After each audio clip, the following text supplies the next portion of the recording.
Hello everyone, আপনারা যদি ল of attraction manifestation জার্নিতে থেকে থাকেন তো এই ভিডিওটি আপনাদের অনেক হেল্প করবে। আমরা এই ভিডিওতে এমন কিছু তথ্য নিয়ে আলোচনা করব যেগুলো হয়তো নর্মালি আপনি কোনো ভিডিওতে পাবেন না, সেই রকম কোনো সিক্রেট নিয়ে আলোচনা করব। সো পুরো ভিডিওটিকে শেষ পর্যন্ত দেখবেন সেই তথ্যগুলি জানার জন্য।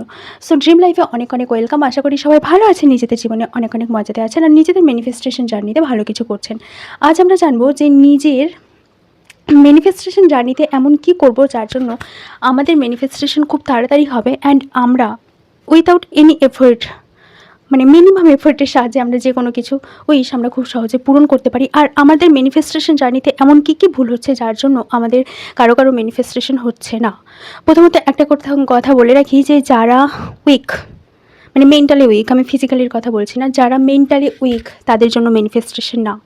এটা কথাটা শুনলে খারাপ লাগবে, কিন্তু এটা সত্যি যে যারা মেন্টালি উইক তাদের জন্য ম্যানিফেস্টেশন কাজ করবে না। কেন কি, আমরা যখন ম্যানিফেস্টেশন করি তখন কিন্তু আমাদের অনেক পেশেন্সের দরকার হয় আর আমাদের দরকার পড়ে অনেক মানসিক জোরের। তো সেই জিনিসগুলো যদি আমাদের মধ্যে না থাকে তো নর্মালি কিন্তু কারোর জন্য ম্যানিফেস্টেশন কাজ করবে না।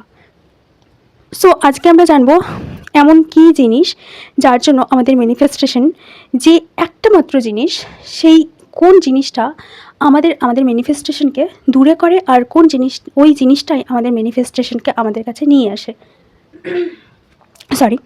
সো আমরা জানবো আজকে আমাদের যে ইনার ফোকাস, সেটাই ক্রিয়েট করে আউটার রিয়ালিটি। মানে আমাদের যে অভ্যন্তরীণ মন, সেখানে আমরা যেটা নিয়ে ফোকাস করব সেটা কিন্তু বাইরের রিয়ালিটিতে ক্রিয়েট করে।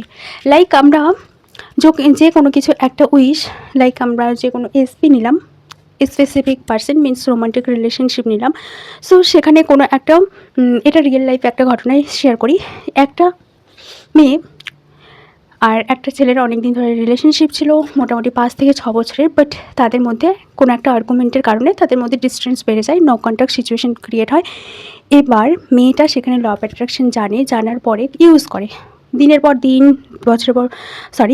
দিন ইউজ করে যায়, কিন্তু সে কোনো রেজাল্ট পায় না। সে তার কাছে নর্মালি যে কোনো নর্মাল মানুষ হলে তাই বলবে যে এটাকে বিলিভ করার মতো না। সো মেয়েটি কী করে, মেয়েটি পুরোপুরি বন্ধ করে দেয়। তারপরে সেই মেয়েটি একদিন আমার সাথে করার পরে মিনস আমারই ফ্রেন্ড সার্কেলের মধ্যে একজন। সো আমার সাথে কন্ট্যাক্ট করার পরে তারপরে সে যখন সে এই টেকনিকগুলো ইউজ করে কিংবা এভাবে করে যখন ম্যানিফেস্ট করে, তখন কিন্তু তার খুব তাড়াতাড়ি ম্যানিফেস্ট হয়ে যায় সেই একই জিনিস, মানে উইথ দ্য 7 days, 7 দিনের মধ্যেই হয়ে গেছিলো। তো এমন কি করেছিল যার জন্য এত তাড়াতাড়ি ম্যানিফেস্ট হয়ে গেল, যেটা সে 4 থেকে 5 মাস ধরে করতে পারছিল না।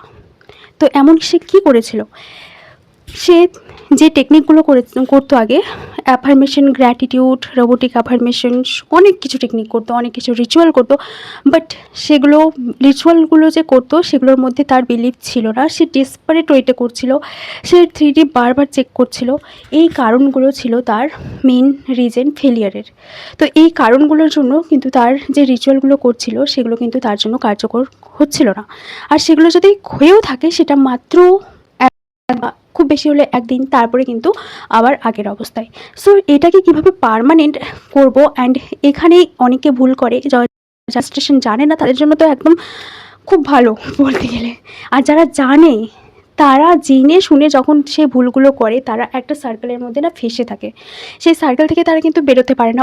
এই জন্য ম্যানিফেস্টেশন করা কিন্তু ভেবেচিন্তে, কেন কি যখন আমরা manifestation, law of attraction, assumption সম্পর্কে জানবো তখন কিন্তু আমাদের মাইন্ড জানে যে আমরা এই ভুলগুলো করছি, তারপরেও কিন্তু আমরা কন্টিনিউয়াসলি করতে থাকি, 3Dতে ফোকাস করি।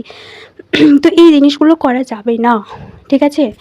তো সে যখন আমার সাথে কন্ট্যাক্ট করে অ্যান্ড তার যে প্রবলেমগুলো তার ব্যাপারে বলছিল, তখন কিন্তু সেদিন থেকে যে জিনিসগুলো আমি বলেছিলাম সেগুলো কিন্তু পুরোটা পাই টু পাই সে পুরো স্টেপ সে ফলো করেছিল। যেদিন থেকে বলেছিলাম তার মাত্র 7 দিন পরে সে রেজাল্ট পেয়ে যায় অ্যান্ড পার্মানেন্ট হয়ে যায়। তাদের এই কিছুদিন পরে তাদের মেবি ম্যারেজ হবে, ঠিক আছে? সো সে কী করেছিল, প্রথমত একটা জিনিস বলি, সে শুধুমাত্র তাকে বলেছিলাম যে সে যেটা চায় সেটাতে ফোকাস করতে।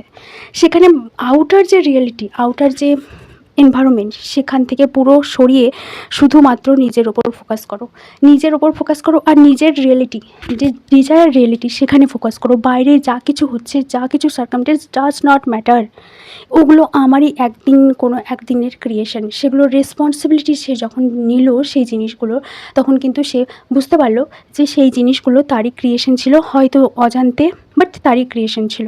সে যখন এই জিনিসগুলো একসেপ্ট করলো, একসেপ্ট করার পর কিন্তু এগুলো রিলিজ করা খুব সহজ হয়ে যায়। তারপরে সে এগুলোকে রিলিজ করলো, রিলিজ করার পরে সে শুধুমাত্র সেটাকেই ফোকাস করলো। সে কিন্তু তেমন কোনো টেকনিক করেনি, তারপরে শুধুমাত্র স্ক্রিপ্টিং করেছিল। স্ক্রিপ্টিং তাও আবার তখনই করেছিল যখন তার স্পেসিফিক পার্সনের কথা মনে পড়ছিল, তখনই কিন্তু স্ক্রিপ্ট করেছিল। তার বাদবাকি সময় কিন্তু কখনো সে কোনো কিছু টেকনিক ইউজ করতো না, বাদবাকি পুরো ফোকাস নিজের ওপরে আর তার মেন্টাল থটসের ওপরে। সে কী থটস সে তার মাথায় চলছে, প্রতিটা থটসকে ক্যাচ করা অ্যান্ড প্রতিটা থটসকে মানে ক্ল্যারিফাই করা যে এই থটসগুলো তার মাথায় কেন এসছে, আর যেগুলো তার নেগেটিভ সেগুলোকে ধরে ধরে ইমিডিয়েটলি পজিটিভে করা। আর সে যখন এই 2 দিন করার পরে তার একটু প্রবলেম হচ্ছিলো, তখন আমি তাকে বলেছিলাম হোপোনোপোনো প্রেয়ার করতে। যখনই কোনো নেগেটিভ থিঙ্কিং আসবে, ho'oponopono prayer, I am sorry, please forgive me, thank you, I love you, এই ওয়ার্ডটা বলে সেগুলোকে পুরোপুরি রিলিজ করে দিয়েছিল। আর পুরোপুরি 3D থেকে ডিটাচ হয়ে শুধুমাত্র নিজের যে ডিজায়ার রিয়েলিটি সেটার ওপর ফোকাস করেছিল, ঠিক আছে। তো এই পুরো প্রসেসটা করার পরে তার কিন্তু রিলেশনশিপ, তার যে ফ্যামিলি প্রবলেম ছিল পুরোপুরি সলভ হয়ে যায় অ্যান্ড তাদের বিয়ে আগামী কিছু দিনের মধ্যে, ঠিক আছে। সো বি অ্যাওয়্যার, তুমি কি ম্যানিফেস্ট করছো আর তোমার মাইন্ডে কি চলছে, মানে তোমার ফোকাস কোথায় আছে। তোমার ফোকাস যদি অন্য কোথাও থাকে, তুমি হাজার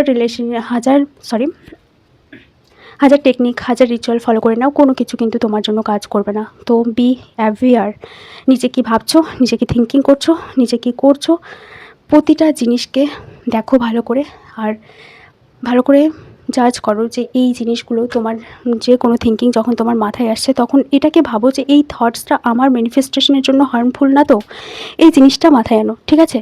তারপরে দেখো তোমার ম্যানিফেস্টেশন কত কুইকলি হয়।